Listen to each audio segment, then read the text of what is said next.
Good afternoon.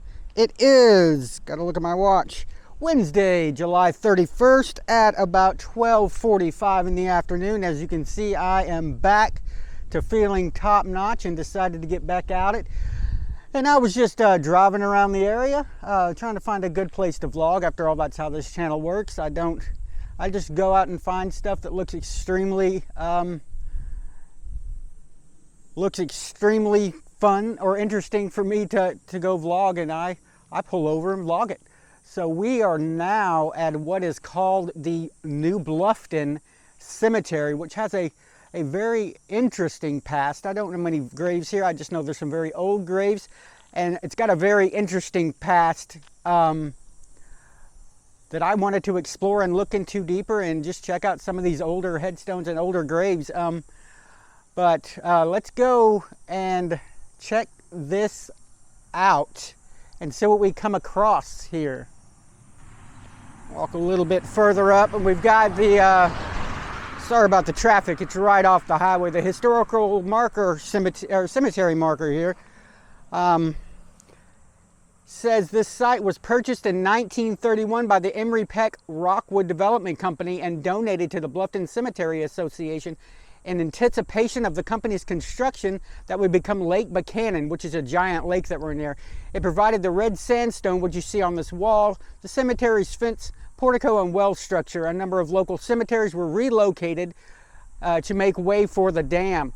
Stones that date back from the early 1860s mark burials that were original to the old Bluffton Cemetery, which is now underwater because they built the dam, as well as the Chestnut, Holland, and Maxwell, O'Donnell, and Olney cemeteries. A few graves from below White Bluff. Some 59 burials were not identified, but the graves in the water's path that are now underwater were said to have been relocated in 3 stages in 1931, 1936, and 1937. One of the first interments here was that of a rebuttal took place upon the death of Ike Byler Maxwell for 1837 to 1931, who had named Bluffton Community back in 1854. As a state legislator, he influenced the choice to use native granite for the construction of the state capitol. In addition to varied roles in the state and local public service, he was a Disciples of Christ minister. This site is cared for and by an association since 1930s, chronicles the rich heritage of the Bluffton area. What would happen there is we are maybe 5 miles from a lake called Lake Buchanan, and that lake had a lot of these graves were in it, and they had to relocate the graves because they built a dam, and what the dam did was covered up all the graves with I think it's one of the deepest lakes in Texas. It's a huge lake. I was passing it up on the way here, and I was just like, oh my gosh, it almost looks like an ocean. But that's why a lot of those graves were relocated here to this cemetery, because those graves are now, the graves that were there from the 1830s are now underwater. So let's walk into this cemetery and see what we can find. Got some really cool entry gates here. Some old wrought iron gates, and right off you can see this little easement area, and you walk into here and it's got a map of all the headstones and stuff like that. It also says watch out for snakes, and I am terrified of snakes. As you can tell, I'm terrified of a lot of animals. I like dogs and cats, but snakes, spiders, and alligators and sharks, no, I don't like those. But right off, I come under this little easement, and we see this, which is really cool. Right off the bat, this is not a grave. It just looks like just a headstone sitting here underneath the easement. I guess it fell down or something. Ben Norton, 1891 to 1892, the son of Sam W. and Jenny Lygen. So it makes me wonder what that is doing here. So let's go out and explore this a little bit. And right off I walk in and I see a well. I believe this is probably the well that was mentioned, that was built here back in the 1930s when this cemetery was made and everything was relocated. It looks like it is covered up.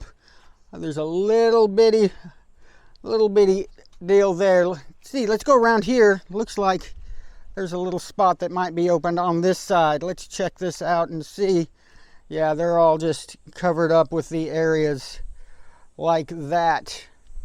I will say it is awfully hot again today. We're under another heat wave in Central Texas, so it's supposed to, I think the heat index today is like 108 to 110.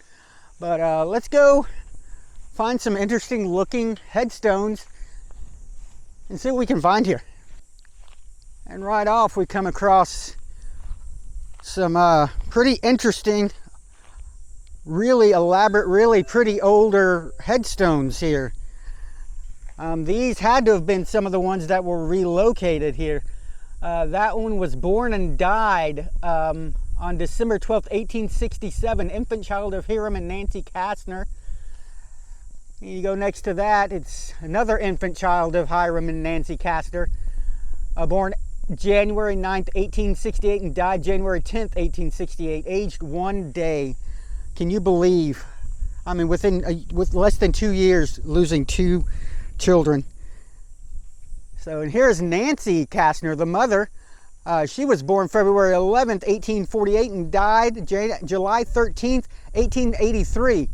February 11th of 2001 is when I had my second kidney transplant. And here is the dad, Hiram Kastner, born April 24th, 1839 and died August 25th, 1917. It makes me wonder, since there is an American flag there, if they were maybe a part of some of the wars. As you can tell, right there, if you can see those, they are those, what we call in Texas, stickers. And if you get those things stuck in you, they are painful. So I'm gonna find my way around here and go check out these grave markers because they look extremely old too. Trying my best not to step on anything. Goodness, this is hard to maneuver around all these stickers. I should have wore some pants. Now there's some older graves there. Mikado Arnold, born 1863 and died 1879, 15 years and 9 months. It makes you wonder what in those days, 15 years old, what they would have died from. This is the daughter, must be the sister of Mikado, M-C-A-D, Mikado Arnold. This one's January 10th, 1868, died October 17th, 1882. That was, 13 years old. Then you go, this guy here looks like he was a Texas Ranger and a part of, I can't remember what that signal was that's at the top of the grave right there. Somebody tell me in the comments what that was. I can't remember. I know I've seen it before, and I'm going to feel dumb when somebody tells me. But this is W.K. Arnold, 1824 to 1884. Must be the parents of the two that we just looked at. And here is one that I came across that is one of the more well-known plots in the area. This guy was also I believe, a Texas Ranger, because if you can see right there behind the flag, it's got a Texas Ranger emblem. Elijah Arnold. Elijah Arnold was born in 1780 in Kentucky before it was a state. Records show him to have served during the War of 1812, and at the age of about 75, he joined the Lone Star Guards, Burnett County Cavalry, 27th Brigade under Captain Matthews. Elijah did not see combat during the Civil War, but his sons Levi and grandson William did see combat. They were captured and became POWs in Camp Douglas near Chicago. It was here that Levi died in November of 1864. So that's kind of cool. Elijah Arnold. Like I said, I don't know about you, but I enjoy history. So today, what I'm gonna do here is kind of wander around this cemetery and just find some older graves and just check out their headstones and see what their epitaph says. Because just by looking here and now, some of these are just so elaborate. Some of these graves from the older times are just so crazy elaborate. Let's keep looking around and see what we've got here. Right across from the ones we just looked at. Let's check this one out. The one right in front of you here, J.O. Chisholm, was born in 1883 and died March 25th, 1914. It says, remember, friends, as you pass by, as you are now, once was I. As I am now, you will be. Prepare yourself to follow me. Here's one Mary Chisholm, February 11th, 1854, and February 18th, 1928. Again, February 11th, when I had my second kidney transplant, but I had it February 11th of 2001. Here's her husband. Let's see what this epitaph says. It says, a loved one from us has gone. A voice we love is stilled. A place is vacant in our home, which never can be filled. That was, I don't see a death date or a birth date on this one. And this one is quite elaborate. Let me try to back up and see this one. I don't see anything written on this one, but it almost looks like a tree of some sort that they kind of set out in the rock. Sorry, it's extremely windy out here. I do have my windsock mic on, so I'm hoping you can see me a little bit better. But yeah, as I make my way around this one, let's see, here's some information on the other side. Volley Chisholm. Let me see if we can get a little bit closer here. February 11th, 1865 to January 12th, 1913, and I can't read any of that there. That is extremely faded, but this is a very immaculate. It looks like it's got almost maybe the Texas state seal up there. I can't really tell what that is either because it's extremely faded. Wondering, it also looks like up there it's got the cavalry signatures at the cavalry. I can't say that word, symbols at the top.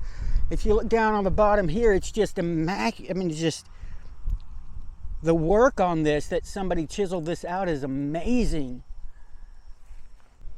Here we go to another really old one that's extremely hard to read. These had to be some of the ones that were dug up and relocated from the old Bluffton Cemetery, which is now under Lake Buchanan.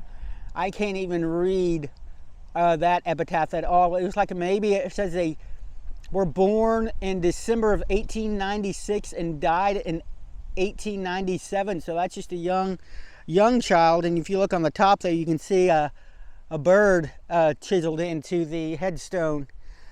There's a Ruby Baker, 1884 to 1923. And another gorgeous old headstone. Let's see, born August 1830 and died in 1894. She was but a smile which has, it says something down there at the bottom, if you can see, but I can't make out what it says because it's so old. I found what I'm looking at, I don't know, I think I see something over here that looks quite interesting for a headstone. So let's go and maneuver our way around this without stepping on anything, and see what we've got over here. It looks like a very interesting looking headstone over here. Right there. Look at that, it's two cowboy boots. I've never seen anything like that. Troy Donovan Ostrich. June 12th, 1968 to January 9th, 2020. Just a young guy. That's really cool though. Big O, I wonder if he maybe did the rodeo or something like that. That's a really neat headstone right there. Well, I'm going to keep wandering around and seeing what I can find. As you can see, we probably won't hit anywhere near all of these graves.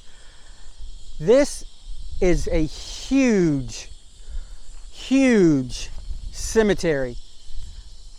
I mean, and it is literally, the cemetery is gigantic, and it is literally out in the middle of nowhere.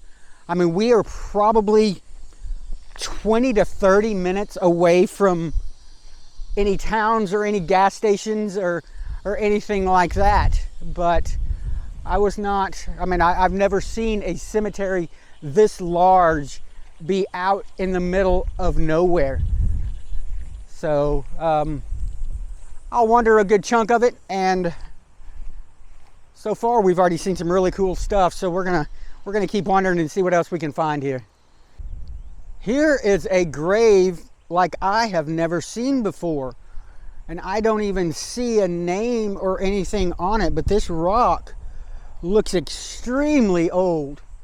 Looks like it's got a thermometer that was on the top that is just extremely old and run down. Looks like the heat got to it. But this looks like it's made almost out of sandstone. Here we go.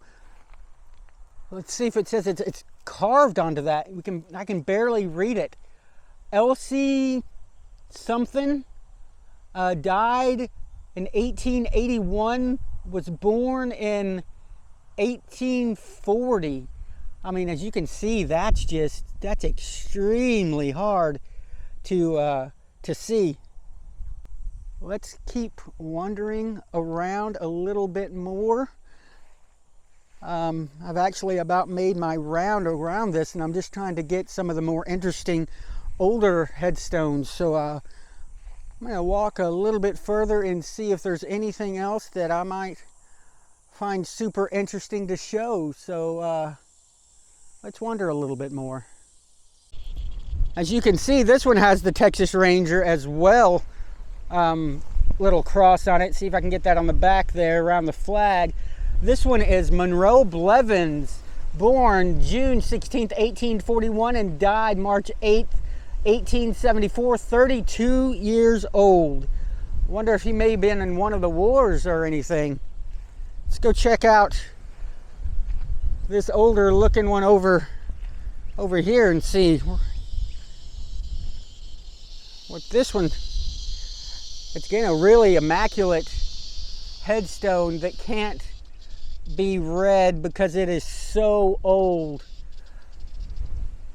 Like, these had to have been the ones that were brought over from the old Bluffton Cemetery. And if these people, if you could just hear the stories, I guarantee you that they would be amazing. This one you can kind of read. Miss Sinar Atkinson, wife of A.A. Atkinson, born November 19th, 1837 and died January 31st, 1865. 27 years old. Man, I wish I knew the history on some of this, because they've all died so young. Age 46 right there. A. Blevins died in April 14th, 1864. If some of these headstones could talk, man, that would be crazy to hear. And here's just a little baby. Our babe, born and died May 15th, 1875. Again, a very, very beautiful headstone. Gigantic and nicely carved. Here's one here. It says former Texas Rangers Association. See what we can see here. Here, this guy's got a historical marker on him. This is, what is the name on this one? I.B. Maxwell, 1837 to 1931. Oh, this is the gentleman that we saw in the on the wall in the front. Isaac Byler Maxwell was born April 21st, 1837 in Ripley, Tennessee to Isaac and Nancy Love Byler Maxwell. In 1844, after his mother died, his family moved to Bluffton, Arkansas. He moved from there to this area in 1854, naming the land Bluffton. So this is the guy that named the area, the town Bluffton, after his former home. After serving as a scout for the frontier units during the Civil War, he was a justice of the peace for 3 terms, later elected to the state legislature. He helped arrange the excavation for granite for the Texas state capitol. He also served as the Church of Christ minister and died in 1931. He was reportedly the oldest living Llano County pioneer.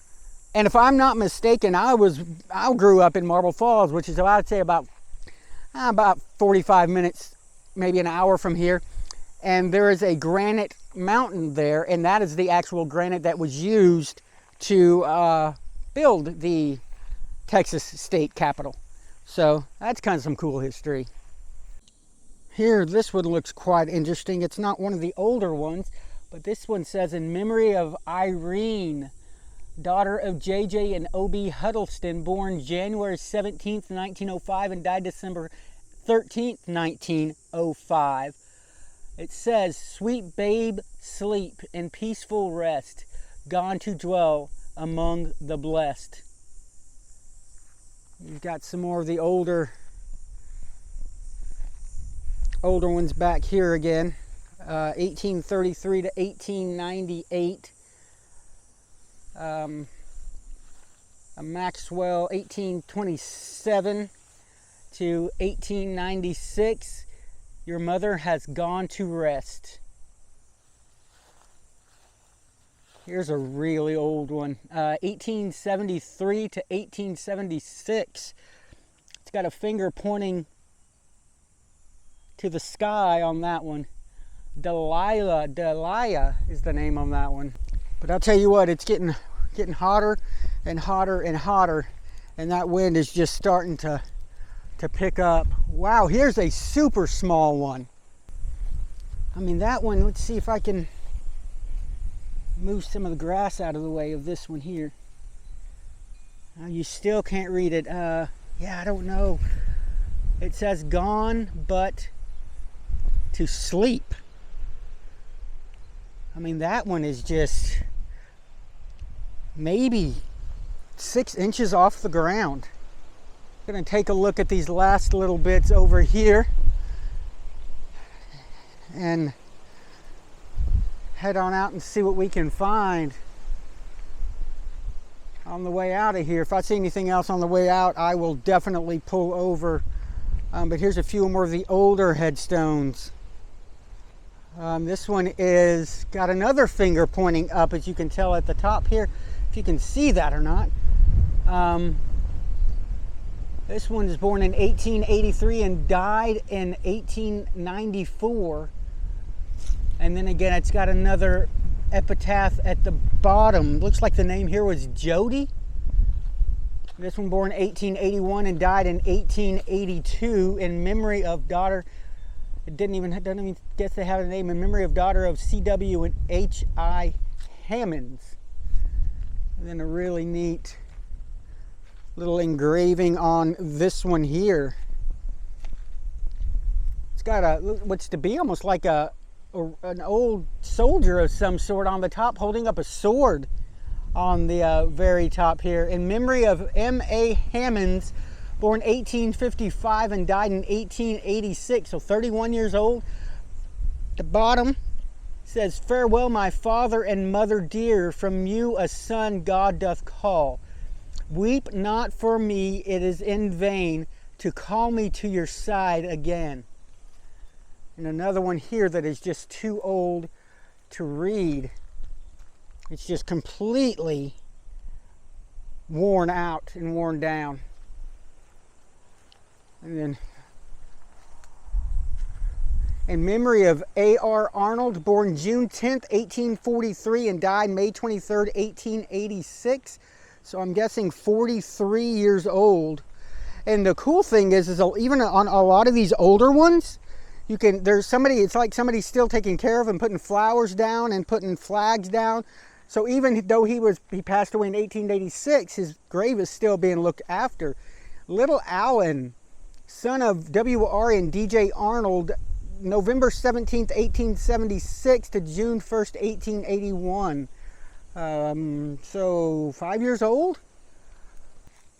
And these are just, I don't know, I find this one a little bit more interesting than even than Babyhead Cemetery that I vlogged a while back. And I promise you that we're gonna vlog a lot more than just cemeteries. It's just right now I've just come across so many cemeteries that I find super interesting. I definitely wanted to vlog them and show you guys these cemeteries. But we're in the back corner now of the cemetery to look at these last few graves. So let's take a look at these. Another super old one that